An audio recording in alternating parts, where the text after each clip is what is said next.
The Diary of a Certified Psychopath. Off the crank. Assigned, deposted, and enlightened.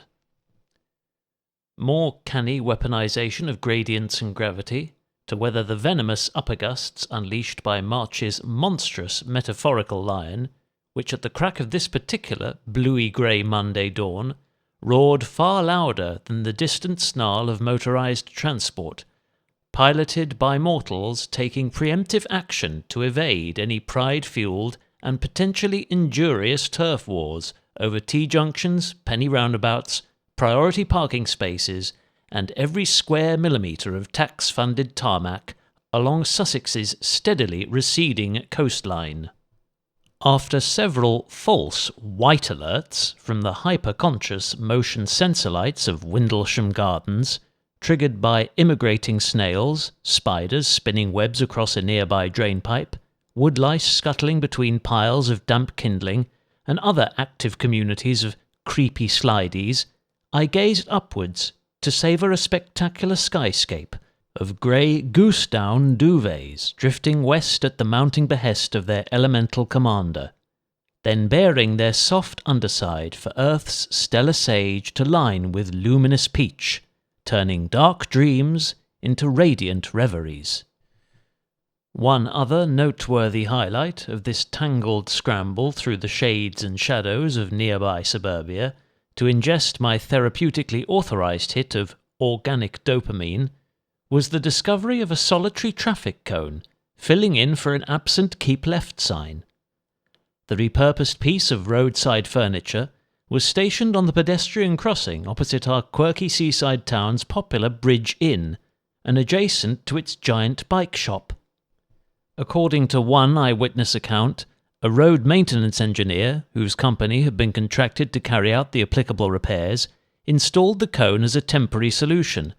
making practical use of the bulb that shone from the concrete plinth which its predecessor had occupied. "It's a decent idea," the anonymous observer is alleged to have stated, "and obviously in the interests of public safety, but he didn't even bother drawing an arrow or securing it with ballast, and these things blow over at the drop of a cap." A small-talk correspondent for the Night Critters Gazette also reports that the clown's hat's missing alternate was last sighted by a community support officer crossing ferry footbridge behind two masked fishermen,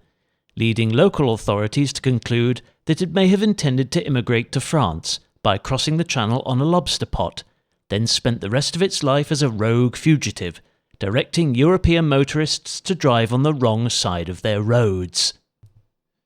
Shining height. Watery silver from a waxing gibbous moon, leaking through luminous cumulus cowls, but thankfully not nearly so wet to feel as to look at. After a cursory consultation with the crutch of knowledge we call Google, I was unable to unearth a term that accurately defines this evocative form of wordplay, though the closest match, its large linguistic model dredged up from a repository of revisionist history, was personification, which means to attribute inanimate objects or natural phenomena with human characteristics. However, the word leaking is not exclusive to a mortal attribute, quality, or function, nor indeed those of any living organism, whilst our heavenly lunar muse, that's the moon, would no doubt take great offence at being objectified, especially when assigned the transcendental task to keep gravitational control over Earth's tides and echoing the sun's sentiments with such radiant charm when parading her fairest side.